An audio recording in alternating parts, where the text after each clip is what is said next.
চাকরি পশ্চিমবঙ্গে দিতে পারবে না। কারণ বলি, আপনার পশ্চিমবঙ্গে 10% ওবিসি রিজার্ভেশন আছে। শুনে রাখুন, 6 এবং 4 ওবিসি এ এবং ওবিসি বি। ঠিক আছে, আপনারা মহামান্য আদালতের নির্দেশ জানেন। ওবিসি 2010-এর পরে সার্টিফিকেট গুলো বাতিল করা হয়েছে। রাজ্য সরকার সিদ্ধান্ত নিয়েছে সুপ্রিম কোর্টে যাবে। এই মামলা যতক্ষণ না নিষ্পত্তি হচ্ছে ততক্ষণ পশ্চিমবাংলায় এই মিডিয়া আপনারা লাফাবেন। উনার কোনো একজন মন্ত্রী বেরিয়ে বলবেন যে আজকে 3260টি পোস্ট অনুমোদিত হলো, কার্যকর। ওবিসি রিজার্ভেশন রাজ্য সরকারের সামনে একটাই রাস্তা আছে, হাইকোর্টের জাজমেন্টকে অ্যাকসেপ্ট করা। হাইকোর্টের জাজমেন্ট যদি অ্যাকসেপ্ট করেন তাহলে 2010-এর পরে ওবিসি সার্টিফিকেট যারা আছে তারা ওবিসি রিজার্ভেশনে জেনারেলে পারবেন, কম্পিটিশনে। ওবিসি রিজার্ভেশনে তারা অ্যাপ্লাই করতে পারবেন না চাকরিতে। আর রাজ্য সরকারের স্ট্যান্ড নির্বাচনী প্রচারে মুখ্যমন্ত্রী বারে বারে বলেছে যে ওবিসি রিজার্ভেশন নিয়ে হাইকোর্টের রায় আমি মানি না, মানি না, মানি না। মানি না মানে তাহলে লিগ্যাল পয়েন্ট কি আছে? সুপ্রিম কোর্টে যেতে হবে। সুপ্রিম কোর্টে মামলা অ্যাকসেপ্ট হবে, স্টে লাগবে, শুনানি হবে, নিষ্পত্তি হবে, টাইম টেকেন ব্যাপার। Supreme court, honourable supreme court কি করবেন সে সুপ্রিম কোর্ট ঠিক করবে। আমি আপনাকে as a leader of opposition, as a lawmaker of the state, আমি আপনাকে লিগ্যাল পয়েন্টটা ক্লিয়ার করলাম। তাই এটা নিয়ে আপনার লাফানোর উত্তেজিত হওয়ার কোনো কারণ নেই। রেখাপাত্র করেছে, প্রস্তুতি চলছে। আপনারা নিয়ম জানেন যে রেজাল্ট ডিক্লেয়ার থেকে 45 দিনের মধ্যে করতে হয়। প্রিপারেশন চলছে। ঋষিত প্রামাণিক কোচবিহার, অভিজিৎ দাস ববি ডায়মন্ড হারবার, ডাক্তার অশোক কান্ডারি জয়নগর এবং অশোক পুরকাইত মথুরা। প্রত্যেকটা কেস আলাদা আলাদা এবং উইথ ডকুমেন্ট। মমতা ব্যানার্জি যেমন আমার বিরুদ্ধে কেস করেছিলেন হিয়ারসে, কানে শুনে, উনার যে রিট আমার কাছে পাঠিয়েছেন তাতে কোনো ডকুমেন্ট, ভাষণই আছে। কান দিয়ে দেখা যায় না, চোখ দিয়ে দেখতে। ঠিক আছে, এটাতে আমরা উইথ ডকুমেন্ট করছি। আর হাজি নুরুলের নমিনেশন মানে মেম্বারশিপ তো শুধু যাবে, টাইম উইল স্পিক। সেম গ্রাউন্ডে দেবাশিস ধরের কেটেছেন, উনার যাবে। আমরা ওয়েট করবো 1-2 মাস, তারপরে রেখাপাত্র সুপ্রিম কোর্টে গিয়ে যাতে উইদিন স্টিপুলেটেড টাইম, যেহেতু ইলেকশন পিটিশন লিঙ্গারিং হয়, উইদিন স্টিপুলেটেড টাইম রেখাপাত্র পিটিশনকে ডিসপোজ অফ করা হয়, সেটাও আমরা করাবো, লিগেলি করাবো। আমরা এই ব্যাটেল কোনো কম্প্রোমাইজ করবো না, निश्चित। ठीक है, चार ऑनरेबल जस्टिस हिरणमय बाबू का जो बेंच था उसमें बहुत क्लियर मैं अपील फाइल किया। इसमें बहुत क्लियर बता दिया जो स्टेट गवर्नमेंट का जो आपका जो आर्गुमेंट है, जो स्टेटमेंट है, इट्स नॉट ट्रू। बंगाल में लॉ एंड ऑर्डर डिजास्टर है, इसलिए हाईकोर्ट ने आज सीधा सेंट्रल फोर्स का काम करने का इंडिपेंडेंसी दे दिया।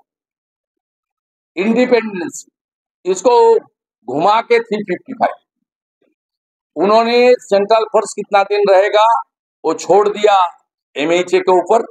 सेंट्रल फोर्स को कार्रवाई करने का छूट दे दिया। और आज मैंने कोर्ट में 1821 बीजेपी फंक्शनरीज का नाम, address, phone number, polling station, उनका permanent address, now present address court में दिया। मैं विथ फुल रेस्पॉन्सिबिलिटी कोर्ट में डाला है। कोर्ट को उसको विथ प्रोटेक्शन उसका घर में रीइंस्टेट करने का काम करने के लिए कोर्ट सीधा डायरेक्शन कर दिया है। और एक रिपोर्ट भी case to case 1821 case to case report submit करने के लिए एजी को डायरेक्शन दिया, थ्रू स्टेट गवर्नमेंट को डायरेक्शन दिया थ्रू एजी। लेकर मेरा तो कुछ बात नहीं, वो तो स्पीकर बता दिया। ये तो इलीगल डेमोन्स्ट्रेशन है, बिकॉज स्पीकर साहब ने already issued A notification, all type of धरना, शाउटिंग, स्लोगन बैन असेंबली के अंदर, even media person also ban. सब आपका आउटसाइड में रहता है। ये इलीगल धरना प्रदर्शन है। जिस तरीके से राजभवन का सामने भतीजा का 5 दिन का जो प्रदर्शन था पिछले साल, वो इलीगल, उनका पुलिस और उनका एजी बता दिया वो इलीगल। आज का धरना प्रदर्शन भी इलीगल। और इन क्वेश्चन ऑफ गवर्नर साहब ने जो किया है, जो नोटिफिकेशन किया है, जो उनको बुलाया है, वो with in the power of the governor है। इसमें हमारी असेंबली का जो रूल्स है और खास करके जो कॉन्स्टिट्यूशन है जिसका अंदर गवर्नर साहब काम करता है, जिस the first person of the constitution head of our state, वो जो काम किया है कॉन्स्टिट्यूशन के मुताबिक काम किया है। मैं गवर्नर का साहब का डिसीजन को वेलकम करता हूं और वो जो काम कर रहा है with in the constitution, with in his power कर रहा है, इसलिए ये लोग चैलेंज करने का कोई लीगली इसका कोई माने पावर ही नहीं है। मैं पत्रकार सम्मेलन में ऑनरेबल स्पीकर का स्पीच मैं सुना है, उन्होंने बताया हम लोग राष्ट्रपति का पास, मैं उम्मीद करूंगा तुरंत वो दोनों को लेकर स्पीकर साहब राष्ट्रपति का पास जाना चाहिए। चल रहा है वो आपको थोड़ा एसेस करना चाहिए।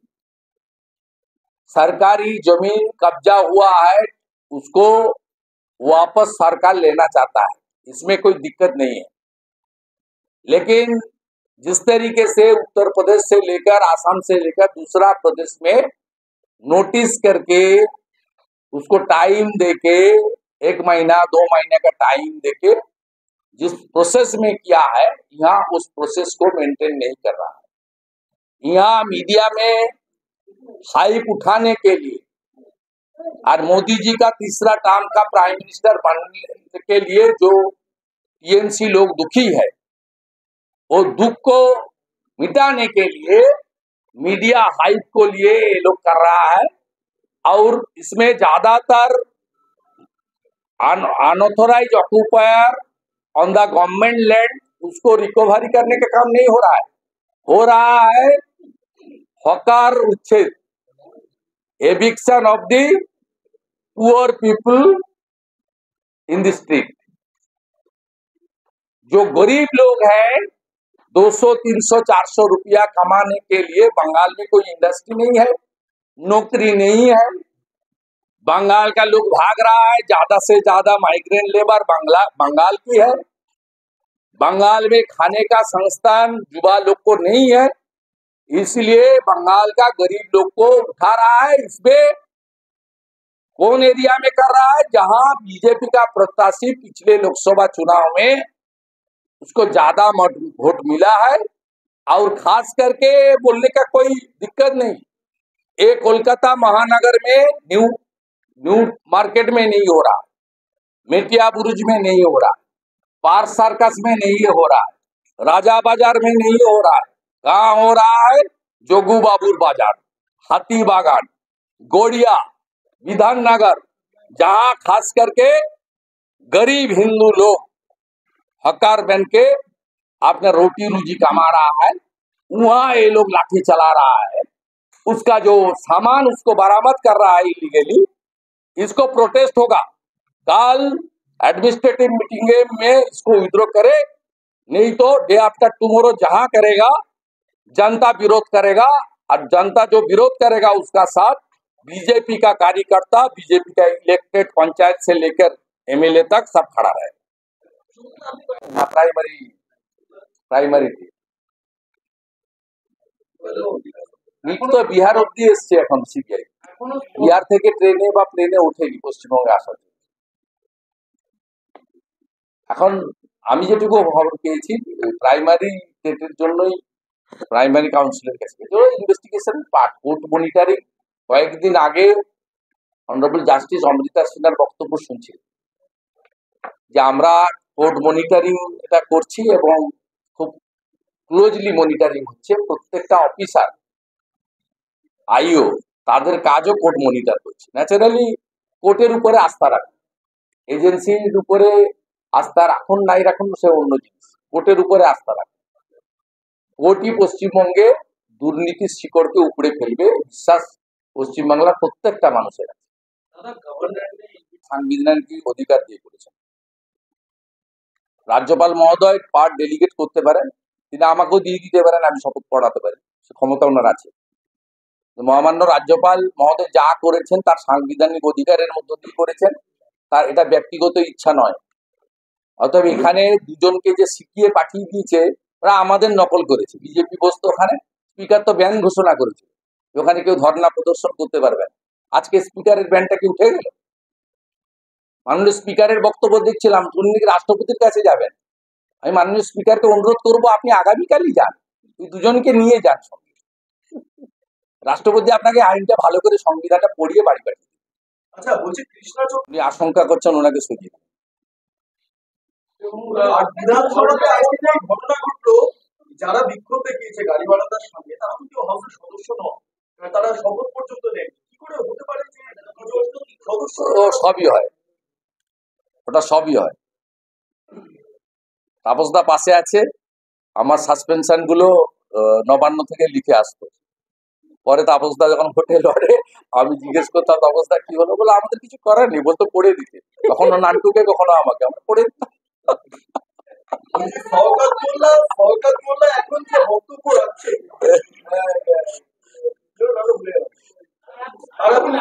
আরাবুলকে তো এই ব্যাপারটা কিভাবে দেখছে? মানে এতদিন বাদে সরকার মোল্লার এই বলতে হয়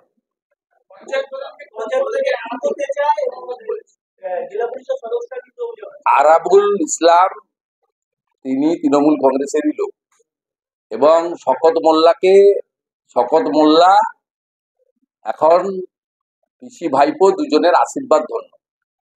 শকত মোল্লা এই সুযোগে তার পথের সমস্ত কাঁটাকে সরাতে চাইছে। এটা শকত মোল্লার আজকের নয়, তিনি যখন সিপিএম এ ছিলেন তখনও এই কাজ করে এসেছেন। তিনি আরাবুলকে মনে করছেন তার পথের কাঁটা, তাই সরাতে চাইছেন। ওই জন্য আরাবুল ইসলামের ফ্যামিলিকে কলকাতা হাইকোর্টে গিয়ে রিট করে জামিন নিয়ে বাড়ি যেতে হয়েছে বা জেল থেকে বেরোতে হয়েছে। অতএব শকত মোল্লার কথায় যে ওখানে পুলিশ চলে, প্রশাসন চলে, এটাতে প্রমাণিত। আর আরাবুল ইসলামের হয়ে আমি সাফাই দিচ্ছি না, এটা দক্ষিণ চব্বিশ পরগনার সর্বত্র রয়েছে। এই করে করে দক্ষিণ চব্বিশ পরগনায় যারা তৃণমূলকে প্রতিষ্ঠা করেছিলেন তার মধ্যে প্রয়াত অরূপ ভদ্র আছেন, শোভন চট্টোপাধ্যায় আছেন যিনি প্রাক্তন মেয়র, প্রয়াত জয়ন্ত নস্কর আছেন। এদের মানে যোগদান, আমরা তো একসঙ্গে লড়েছি, ওপারে মেদিনীপুর এপারে দক্ষিণ চব্বিশ পরগনা, সেই ইতিহাস আমাদের জানা আছে।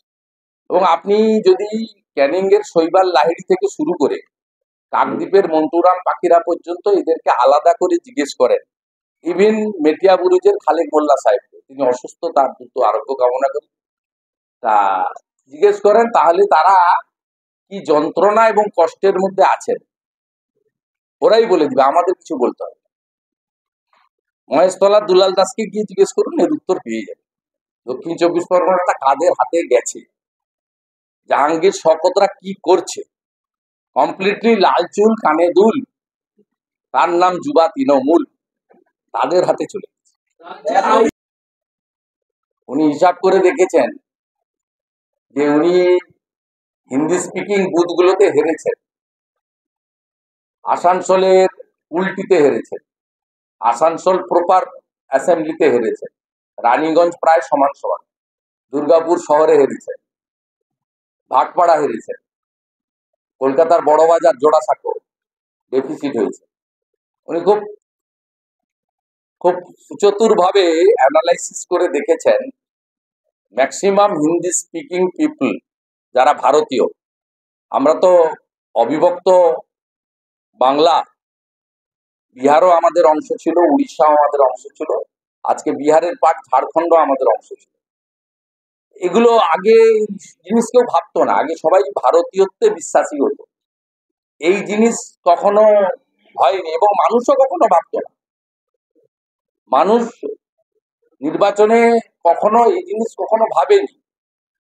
এবারেও কীর্তি আজাদকে হয়তো অনেকে ভোট দিয়েছে বাঙালিরা, বাঙালিরা সব ভাবেন না, কিন্তু মমতা বন্দ্যোপাধ্যায় তিনি এই যে বীজটা বপন করছেন, এইটা খুব খারাপ ইঙ্গিত।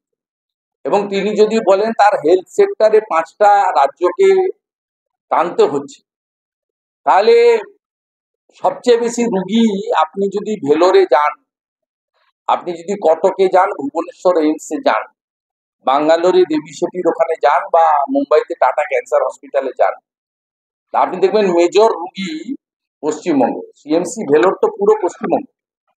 ন্যাচারালি এই জায়গাটা ওনার মাথা থেকে কখন সরবে আমি জানি না। দেশের মধ্যে আরেকটা দেশ, পশ্চিমবঙ্গ নয়, পশ্চিমবঙ্গ দেশের মধ্যে একটি অঙ্গরাজ্য। এই মানসিকতার পরিবর্তন করা উচিত। এই কারণেই কবি বলে গেছেন, নানা ভাষা নানা মত নানা পরিধান, বিবিধের মাঝে দেখো মিলন। আমাদের কলকাতাকে, খড়গপুরকে, আসানসোলকে, শিলিগুড়িকে সবাই মিনি ইন্ডিয়া বলে। আপনি দয়া করে মুখ্যমন্ত্রী এই সমস্ত সংকীর্ণতার মধ্যে পশ্চিমবঙ্গকে আবর্তিত করবেন না, এবং আপনার ইঙ্গিতটা সম্পূর্ণভাবে হিন্দি স্পিকিং ভোটারদের টার্গেট করে আপনি এই সমস্ত কথাবার্তা বলছেন, যেটা কমপ্লিটলি আনএথিক্যাল এবং অ্যান্টি ন্যাশনাল বলে আমি মনে করি। মুখার্জি রোডের মালিককে সবাই জানে, কেন মুখ দিয়ে এগুলো বলছেন? ওই জন্য তো ভবানীপুরে হেরেছে। ছাপ্পা মেরে 54,000-এ বাই ইলেকশনে জিতেছিল, 7,000-এ নেমে গেছে। 9টার মধ্যে 5টা ওয়ার্ডে বিজেপি। লোক সুযোগ পেলে আরো দিয়ে দিবে, ভালো। একটু সুযোগ পেয়েছে, সেন্ট্রাল ফোর্স ছিল বলে দিয়ে দিয়েছে, সবটা সুযোগ পায়নি। সব ওয়ার্ডে হেরে হেরে এসেছে। মুসলিম অধ্যুষিত চেতলা 2টো ওয়ার্ড বাঁচিয়েছে।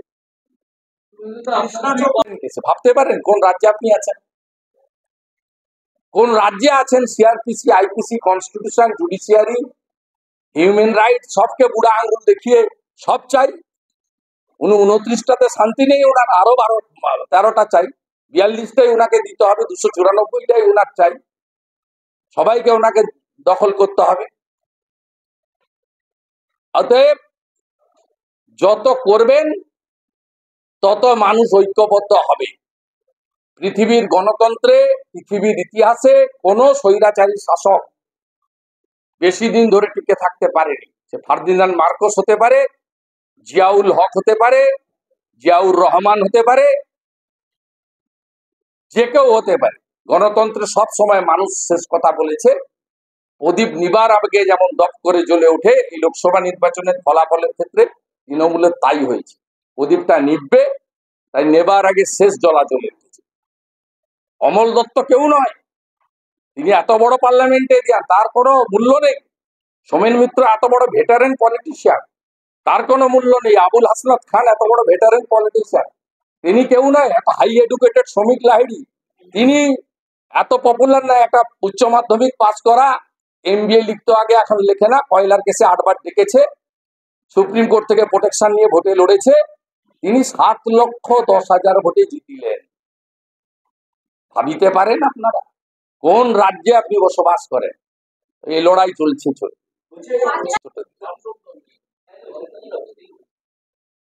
দিতে পারবে আপনারা। আপনার নবান্ন যে বিট করে তাকে বলেন না কেন প্রশ্ন করতে? এই তো কয়েকদিন ধরে তো চলছে, লাইভ চলছে। আপনারা তো ইমেজ বিল্ড আপের কাজ হচ্ছে। আমরা তো বলতাম তৃণমূলের সবাই চোর, উনি তো মাইকে বলতেন আমি চোর, অভিষেক চোর, ববি চোর। উনি তো বলছেন সুজিত চোর, গৌতম চোর, ডাবগ্রাম ফুলবাড়ি চোর, এসডিএ চোর, এইচডিএ চোর, রানাঘাটের এসডিও চোর, হলদিয়ার এসডিও চোর। উনি তো বলছেন। বিজেপি যা বলেছে নির্বাচন চলাকালীন, এখন তো মুখ্যমন্ত্রী নিজে বলছে। সামনে রেখে আমার পক্ষ থেকে রাজ্যের বিরোধী দলনেতা হিসেবে আমি বলতে চাই, সেটা হলো আপনারা দেখবেন নির্বাচনের পরে মাননীয় মুখ্যমন্ত্রীর নেতৃত্বে 2টি সভা হয়, প্রশাসনিক সভা। একটি সভাতে সরকারি জমি দখল হয়ে যাচ্ছে, তাকে উদ্ধার করতে হবে। আমরা লক্ষ্য করছিলাম যে সরকারি জমি উদ্ধার করার নামে একটা উদ্যোগ রাজ্য সরকার নিচ্ছে। আমরা ভাবছিলাম এটা একটা মহৎ উদ্যোগ। তার পরবর্তীকালে দেখলাম যে সুজিত বোস থেকে শুরু করে গোটা রাজ্যের সবাই, তৃণমূলের সবাই চোর। একমাত্র সাধু হচ্ছেন রাজ্যের মুখ্যমন্ত্রী। তিনি একমাত্র চুরি চামারি এতে থাকেন না, জমি দখল এসবে থাকেন না। তিনি তা বললেন তৃণমূলের সবাই চোর, এবং বললেন সরকারি আধিকারিক, পুলিশ তারাও চোর। এবার চোরের লাইন দেখে গেল। ডাবগ্রাম ফুলবাড়ি চোর, এসজেডিএ চোর, এইচডিএ চোর, সুজিত বসু চোর, গৌতম দেব চোর। আমাদের কথা না, আমরা ভোটের সময় বলেছি, এটা মুখ্যমন্ত্রীর কথা যে সবাই চোর। তারপরে আমরা দেখলাম যে সরকারি জমি উদ্ধার হচ্ছে না, বিশেষ বিশেষ জায়গায় সাধারণ গরিব মানুষ, তাদেরকে আগাম নোটিশ না দিয়ে টিভি ক্যামেরাকে ডেকে নিয়ে গিয়ে কখন টানা হবে তাদের অস্থায়ী চালা, তাদের দুধের হাঁড়ি কখন রাস্তায় ফেলা হবে, তাদের জামা কাপড় যেগুলো বিক্রি করতে এসেছেন সেগুলো বস্তায় কখন পুটলি বেঁধে লালবাজারে নিয়ে যাওয়া হবে, আপনাদেরকে আগাম জানিয়ে, মানে ফাঁকা কলসির আওয়াজ বেশি, মানে যতটা কাজ দেখানো তার থেকে বেশি প্রচারের আলোতে আসা। আমরা এটা গত 2-3 দিন ধরে দেখছি। পৌর এলাকায় নাগরিক পরিষেবা পরিচ্ছন্নতা এর পক্ষে ভারতীয় জনতা পার্টি।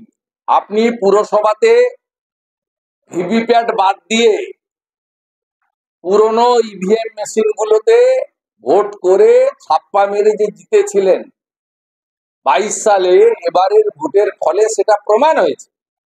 সেই কারণে কলকাতা কর্পোরেশন সহ 69টা পুরসভাতে ভারতীয় জনতা পার্টি জিতেছে। এটা হলো আপনার গাত্রদার আসল কারণ। আর আপনার লোকেদের আপনি বলেছেন সরকারি জমি উদ্ধার করতে, আপনি আপনার লোকেদের বলেছেন ধরে আনো বিনীতের লোকেরা বেঁধে আনার কাজ শুরু করেছে।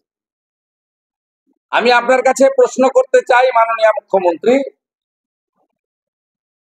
যে এই যে সরকারি জমি উদ্ধার, এটা দার্জিলিং থেকে দীঘা, কোচবিহার থেকে কাকদ্বীপ, না কেবলমাত্র বিধাননগর, হাতিবাগান, গড়িয়াহাট, মূলত উত্তর দক্ষিণ 24 পরগনা থেকে আপনার শকত মোল্লা শাহজাহান বাহিনীর অত্যাচারে যে বাসন্তী গোসাবা, সন্দেশখালী, হিঙ্গলগঞ্জ, বসিরহাটের গরিব লোকগুলো কলকাতায় এসে সামান্য হকারি করে খায়, তাদের জন্য, না এটা গোটা রাজ্যে আপনার কোনো নীতি নিয়ম এবং এসওপি তৈরি হয়েছে? কথায় আছে, ওনার মুখে হাসি নেই। তার দুটো কারণ। একটা হচ্ছে নরেন্দ্র মোদীজি তৃতীয়বার প্রধানমন্ত্রী হয়ে গেছে, 5 বছর সরকার চলবে, 300-র উপরে সিট নিয়ে এনডিএ সরকার চালাচ্ছে।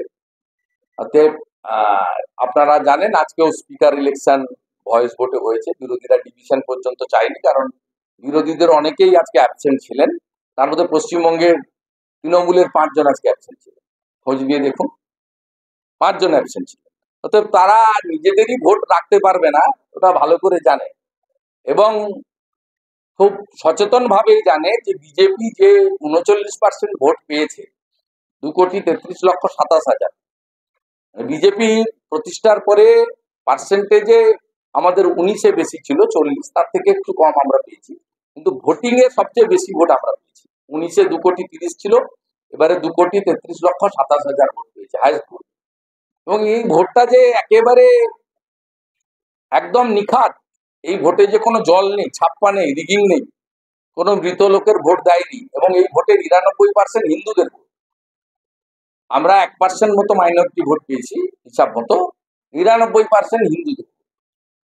এটা মমতা ব্যানার্জির কাছে খুব অ্যালার্মিং। 92টা বিধানসভাতে ভারতীয় জনতা পার্টি এগিয়ে রয়েছে। কলকাতার মতো জায়গায় ভারতীয় জনতা পার্টি জোড়াসাঁকোতে, শ্যামপুকুরে, এইসব জায়গায় এগিয়ে রয়েছে, এবং রাসবিহারী, মানিকতলা, বেলগাছিয়া, কাশীপুর এগুলো প্রায় সমান সমান। ভবানীপুরে 54,000টা 7,000-এ নেমে গেছে। মুখ্যমন্ত্রী নিজের এলাকাতে ওয়ার্ডগুলোতে চোখের সামনে, উনি যেদিক দিয়ে যাতায়াত করেন নবান্ন, সব ওয়ার্ডে। এইসব দেখে শুনে তিনি আতঙ্কিত, এবং সেই কারণে তার এই সময়টাকে তিনি বেছে নিয়েছেন, যেহেতু আগামী 1.5 বছর কোনো নির্বাচন নেই। 2026-এর এপ্রিল মের আগে এই মুহূর্তে কোনো নির্বাচন নেই। তাই এই সময়কালে প্রথমে অত্যাচার, তার উপরে আত্মসমর্পণ, সারেন্ডার। একইভাবে এই সরকারের এতটুকু লাজ লজ্জা নেই। আজকে মাননীয় ডিভিশন বেঞ্চ, বিচারপতি হরিশ ট্যান্ডন এবং হিরণময় ভট্টাচার্যের বেঞ্চ, তারা আজকে পোস্টপোল ভায়োলেন্স মামলায়, যে মামলায় আমি মামলা করেছি পিল, সেখানে বলছে যে পশ্চিমবাংলায় আইন শৃঙ্খলা রক্ষা করতে রাজ্য পুলিশ ব্যর্থ। আজকে অর্ডার একটু পরে আপলোড হবে, লাইভ ভিউতে সবাই দেখেছেন, এবং সেখানে বিচারপতি বলছেন, সিনিয়র বিচারপতি ডিভিশন বেঞ্চে, যে কেন্দ্রীয় সরকার এবং তার স্বরাষ্ট্র দপ্তর ঠিক করবে কতদিন সেন্ট্রাল ফোর্স থাকবে, কোথায় কোথায় সেন্ট্রাল ফোর্স রাখবে, কি কি ব্যবস্থা নেবে। কার্যত 355 লাগিয়ে দিয়েছে, ঘুরিয়ে বলা যেতে পারে। কেন্দ্রীয় সরকারের হাতে আজকে ল অ্যান্ড অর্ডারটা পুরো ছেড়ে দিয়েছে কলকাতা হাইকোর্টের ডিভিশন বেঞ্চ। পুলিশ মন্ত্রী পদত্যাগ করা উচিত, পুলিশ মন্ত্রী পদত্যাগ করা উচিত। এবং যে সরকারি আইনজীবীরা সরকারের পক্ষে সব স্বাভাবিক বলেছে, আজকে আমি আমার লয়ারের মাধ্যমে 1821 জন ঘর ছাড়ার নাম কোর্টে জমা করে প্রমাণ করে দিয়েছি যে সরকারি লয়ারকে যে তথ্য রাজ্য সরকার সরবরাহ করছে, এই তথ্য সম্পূর্ণ বিকৃত, এবং এই তথ্যের সঙ্গে বাস্তব সত্যের কোনো সম্পর্ক নেই। আজকে এই কোচবিহার জেলা থেকে 22 জন পঞ্চায়েতের মেম্বার বিজেপি কলকাতায় এসে পৌঁছেছে। আমি দুপুরে তাদের নিয়ে মিটিং করেছি, তারা এখন কলকাতা হাইকোর্টে লয়ারের চেম্বারে আছে। তারা আগামীকাল কেস ফাইল করতে যাচ্ছেন। কোন পঞ্চায়েত মেম্বার, প্রধান, উপপ্রধান গ্রাম পঞ্চায়েত অফিসে ঢুকতে পারছে, এবং যারা ঢুকছে তাদেরকে পুলিশ এসে তুলে নিয়ে গিয়ে কোচবিহার জেলা অফিস থেকে জয়েন করাচ্ছে। নিপেন বিশ্বাস বলে এক প্রধান, তাকে জয়েন করিয়েছিল অভিজিৎ বলে কে আছে ওদের সভাপতি, তিনি আজকে কলকাতায় আমার কাছে এসেছেন। তাকে আমি যখন জিজ্ঞেস করলাম, বলো পুলিশের ওসি নিতে গিয়ে তাকে জয়েন করিয়েছে। ভিডিও ফোন করে বলেছে মাথা ভাঙার ভিডিও, যে আপনি কেন অঞ্চল অফিসে আসছেন না। ওকে ডেকে আনা হয়েছে, 100 জন গুন্ডা গিয়ে তাকে তুলে নিয়ে এসছে। পুলিশ তাকে নিয়ে গিয়ে জেলা বিজেপি, জেলা টিএমসির অফিসে ঢুকিয়ে দিয়ে এসছে, সেখানে জেলা সভাপতি পতাকা দিয়েছে। সেই পঞ্চায়েতের উপপ্রধানকে কালকে জয়েন করিয়েছে। আমি ওনাকে ফোন করলাম, বললাম আমি কি স্বেচ্ছায় গেছি নাকি? দাদা, আমি স্বেচ্ছায় যাইনি। আমার বাড়িতে অসুস্থ শাশুড়ি আছে, যেভাবে বাড়িতে এসে টর্চার করছে, তাতে আমার এইটা করা ছাড়া উপায় ছিল না। আমি আপনাদের সঙ্গে ছিলাম, আছি, ভবিষ্যতে। এই পরিস্থিতি পশ্চিমবাংলায় চলছে। রক্ষক ভক্ষক, আজকে কলকাতা হাইকোর্টের ডিভিশন বেঞ্চ পোস্টপোল ভায়োলেন্স মামলায় যে মন্তব্য করেছেন, যে অর্ডার দিয়েছেন, এরপরে এদের মুখ দেখানো উচিত নয়। আমি আরেকটা মামলা করেছিলাম, আজকে হিয়ারিং হয়েছে সিঙ্গেল বেঞ্চে, নন্দীগ্রামে। যেহেতু কিছুতেই আমাকে হারাতেও পারছে না, আমার এলাকায় ব্যাপক জয় হয়েছে বিজেপি। 16টার মধ্যে 15টা বিধানসভায় লিড, 2টো লোকসভায় আমরা জিতেছি। 1956 লিড বেড়ে 8200 হয়েছে আমার কনস্টিটিউয়েন্সিতে। সেখানে এক মাসে 20 দিনের মধ্যে 47টা এফআইআর করা হয়েছে। একটা লোক লিখেছে বসিরউদ্দিন বলে লকলার, এবং তারা কেউ টিপ দেননি, সবাই সই করেছেন, অথচ লিখিয়েছেন একই বয়ান। আর 32 জন আসামি সবগুলো কেসে সমান। সব একটু আগেই একটা চিঠির কপি পেলাম, এর আগেও যেমন ঝালদা এবং তাহেরপুরকে বাদ দিয়ে সভা ডাকা হয়েছিল, আগামীকাল বেলা 12টায় মুখ্যমন্ত্রীর নবান্ন সভাগৃহে একেবারে ওসিআইসি থেকে শুরু করে গোটা রাজ্যের নিচ থেকে উপর সমস্ত আরবান এলাকার পদাধিকারী, জনপ্রতিনিধি, মানে আবারও চিঠিতে উল্লেখ আছে এক্ষেত্রে ঝালদা এবং তাহেরপুর ব্রাত্য।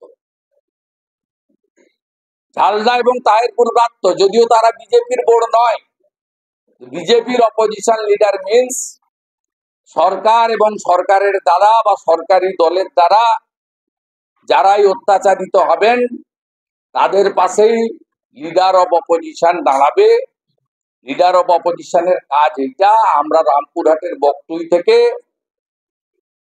আমডাঙ্গার বিস্ফোরণ স্থল পর্যন্ত প্রতিটা জায়গায় গেছি, ভোটের উদ্দেশ্যে বা পলিটিক্যাল উদ্দেশ্যে নয়। এক্ষেত্রেও তাহেরপুর ঝালদাকে বাদ দিয়ে কালকে আপনি মিটিং ডেকেছেন। আমি আশা করব আগামীকালের মিটিংয়ে আপনার ঔদ্ধত্য, অহংকার এবং বিধানসভার সংখ্যাগরিষ্ঠতা বা লোকসভা নির্বাচনে গরিষ্ঠ আসনে জয় পাওয়ার যে দাম্ভিকতা আপনার মধ্যে প্রকাশ পাচ্ছে, সেখান থেকে আপনি সরে আসবেন। আপনি এবং আপনার সরকার মানবিক হবে। সরকারি জমি অধিগ্রহণের জন্য সুনির্দিষ্ট এসওপি তৈরি হবে। সরকারি জমি যারা বেআইনিভাবে দখল করেছেন তাদেরকে আপনার আধিকারিকরা চিহ্নিত করবে, প্রপারলি নোটিশ দেবে, এবং এতে যদি কোনো প্রান্তিক গরিব মানুষ, নন আর্নিং মেম্বার, তার ফ্যামিলিতে শুধু এইটার উপরে সংসার চলে, তাদেরকে আপনি বিকল্প কর্মসংস্থানের সুযোগ দেবেন। আপনি সব জায়গায় বলেন যে আমি 1.5 কোটি লোককে চাকরি দিয়েছি। আমি আশা করব কয়েক লক্ষ হকারকেও আপনি চাকরি দেওয়ার ব্যবস্থা করবেন। কাউন্সিলর, 2 জন ডিস্ট্রিক্ট প্রেসিডেন্ট সিএসসি তে যাবে এবং প্রত্যাহার করার আবেদন করবে। না হলে 8 তারিখের পরে আমরা ডেট ডিক্লেয়ার করব। প্রথমে সিএসসি অভিযান হবে, তারপরে 15 তারিখের পরে বিধাননগরে বিদ্যুৎ ভবন অভিযান হবে।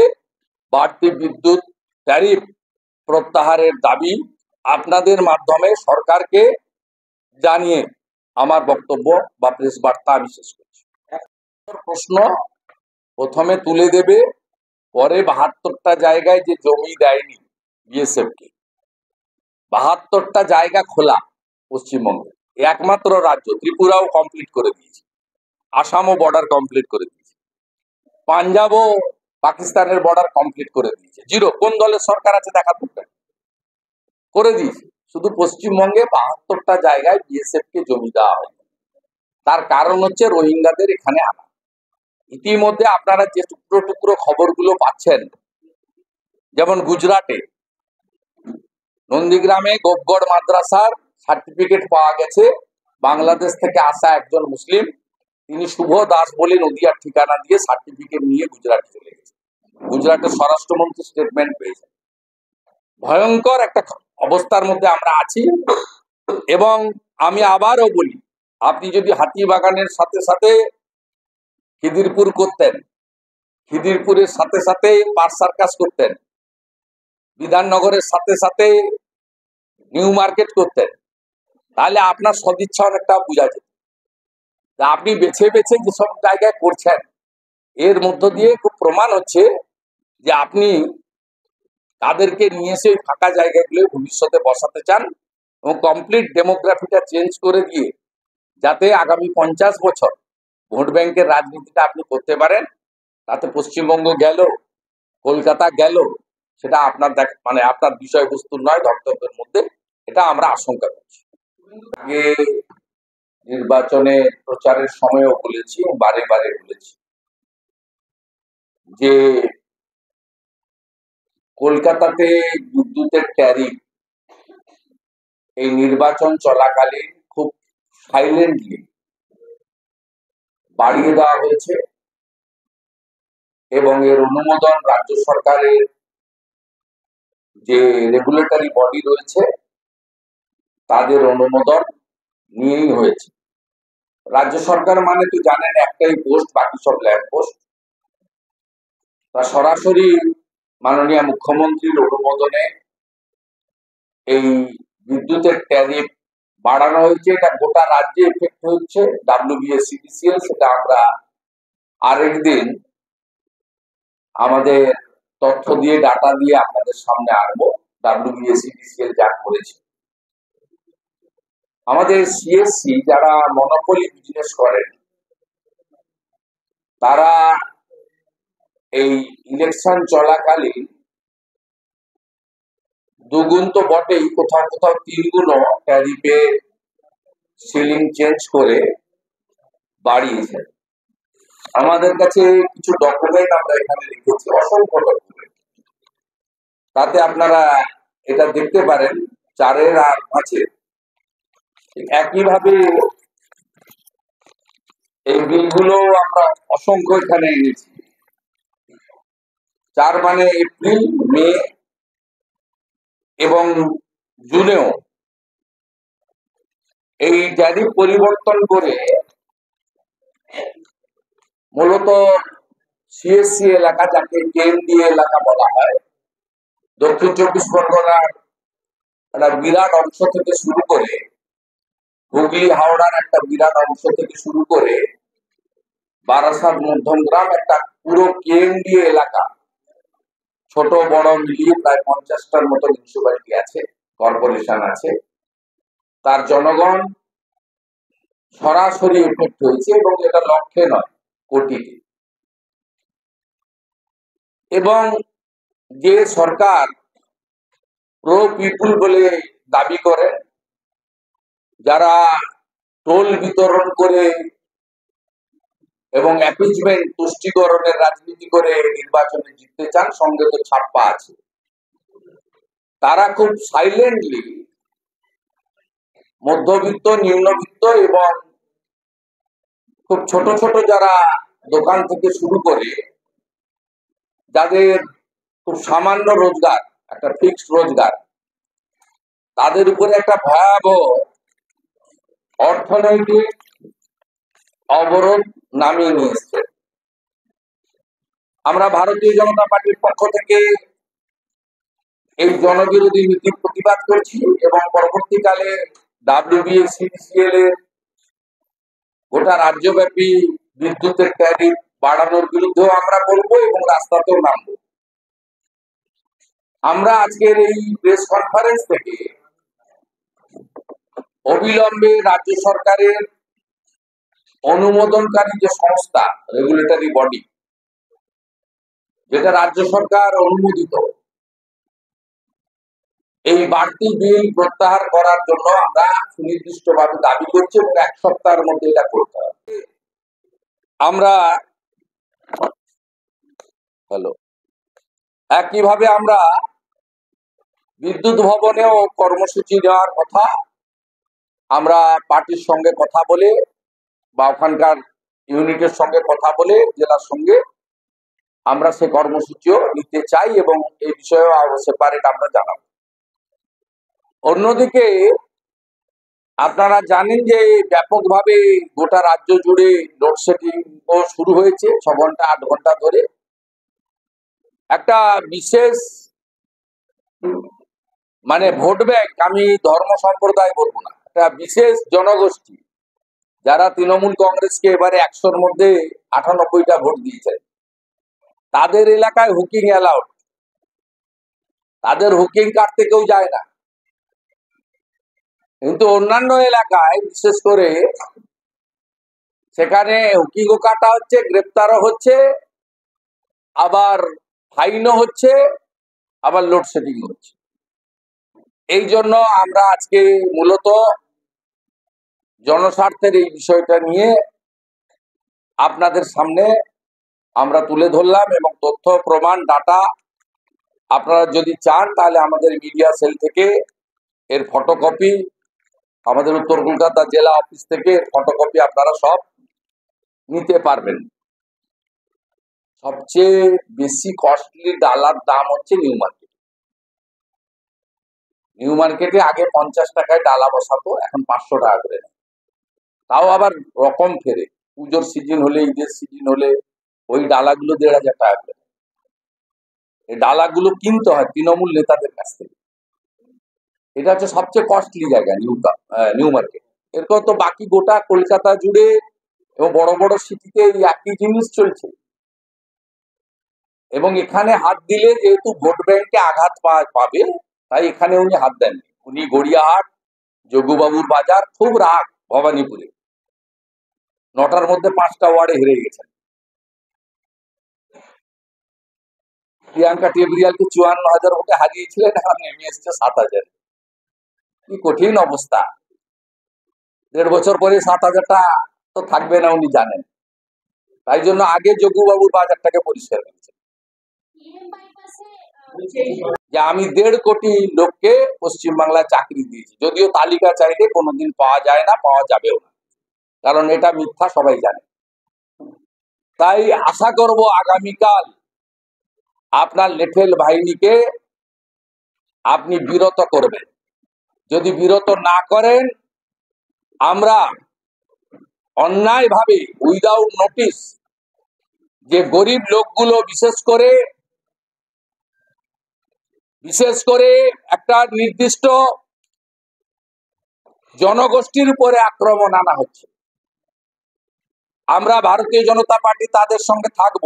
আমি তাদেরকে বলবো যে যে এলাকায় এই ধরনের অত্যাচার হয়েছে, যেভাবে আমরা টিভিতে দেখেছি, চোখের জল দেখেছি, গোটা বাংলা নড়ে গেছে, মায়েদের চোখের জল যেভাবে দেখেছে, আজকে যেভাবে বেহালাতে বুলডোজার নিয়ে গিয়ে গুঁড়িয়ে দেওয়া হয়েছে, তাদেরকে জিনিসপত্র সরানোর সুযোগ দেওয়া হয়নি, এবং ছোট ছোট রেডিমেড গার্মেন্ট থেকে শুরু করে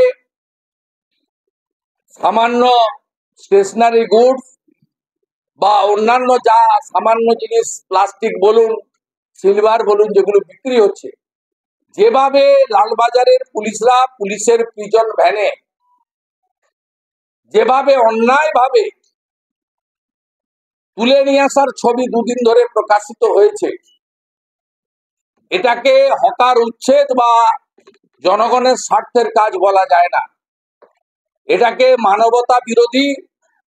লোকসভা নির্বাচনে পশ্চিমবঙ্গে 29টা আসন পাওয়ার দম্ভের বহিঃপ্রকাশ, এবং পুরসভা কর্পোরেশন এলাকায় হারের যে তীব্র জ্বালা যন্ত্রণা, যে জ্বালা যন্ত্রণা 2021 সাল থেকে নন্দীগ্রাম থেকে উনি বয়ে নিয়ে যাচ্ছেন, সেই জ্বালা যন্ত্রণার বহিঃপ্রকাশ বলে আমি মনে করি।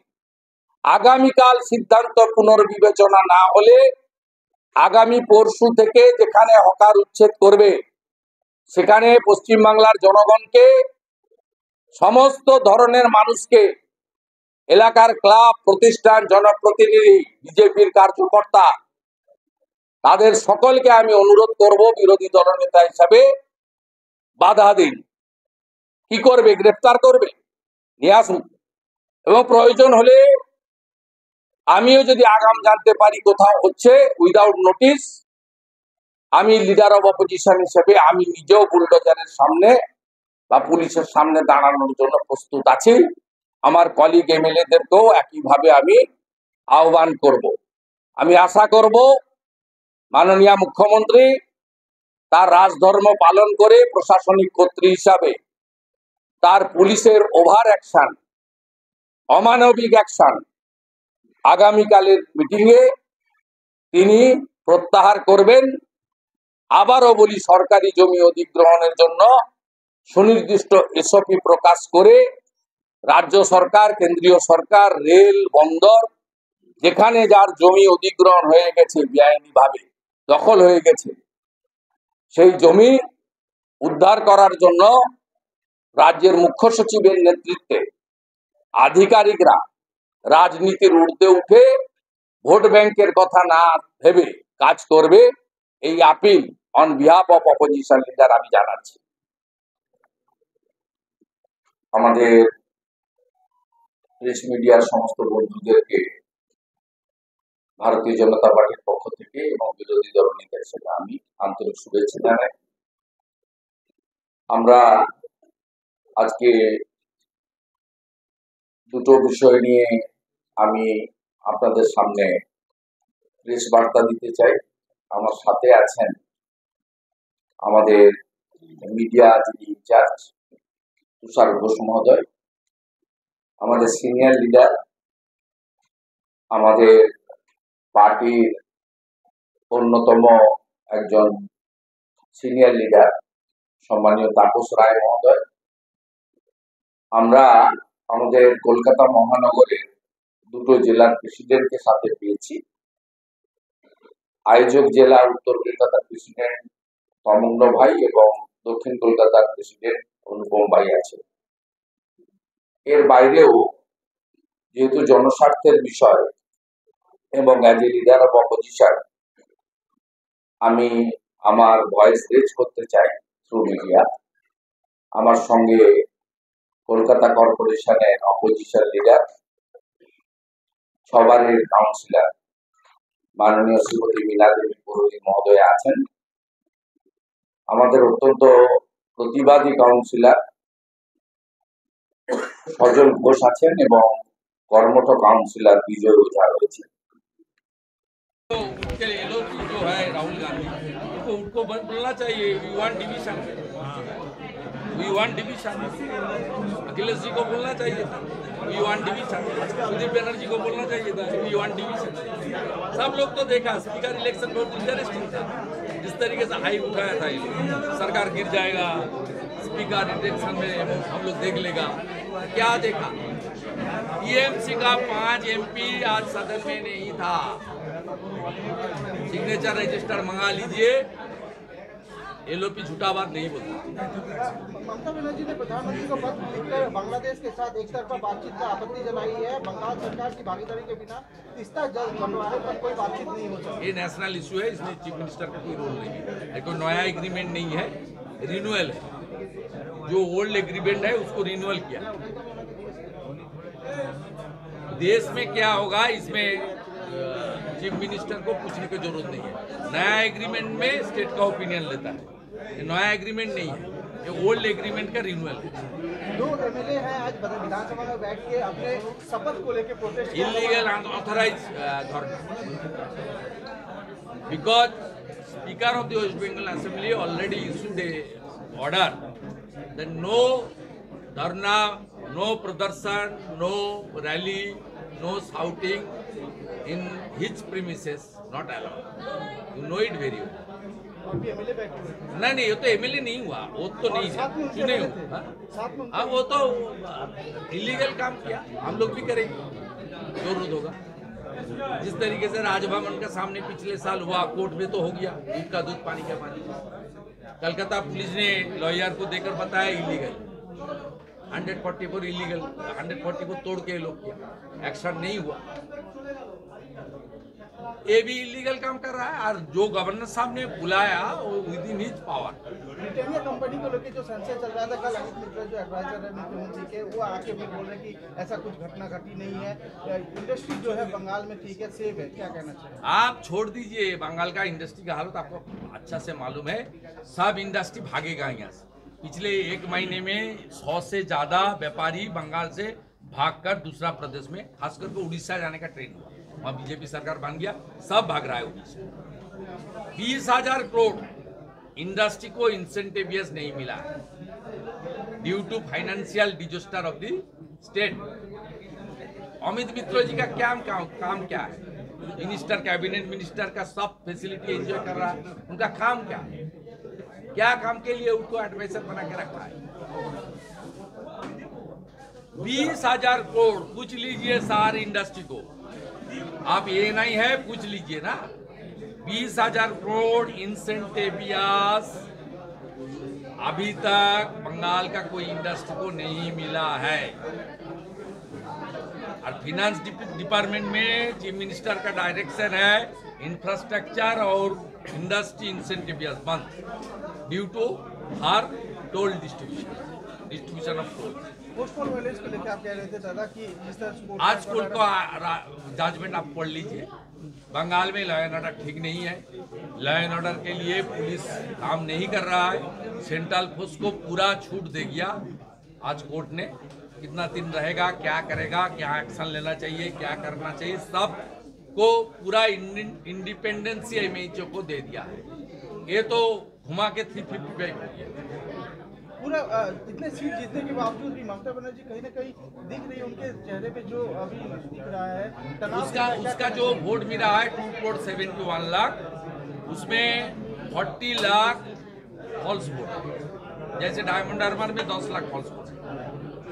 अब बीजेपी को जो 2,33,27,000 वोट मिला है, इसमें 99% सनातनी वोट है और इसमें पूरा के पूरा फेस वोट, एक भी कोई रीक vote, death vote, false vote नहीं है। इसलिए 146 असेंबली बंगाल में है जहां 40% से ज्यादा वोट बीजेपी को मिला है। It's alarming for her. She knows actual ground reality of Bengal. We are now 77 MLA won.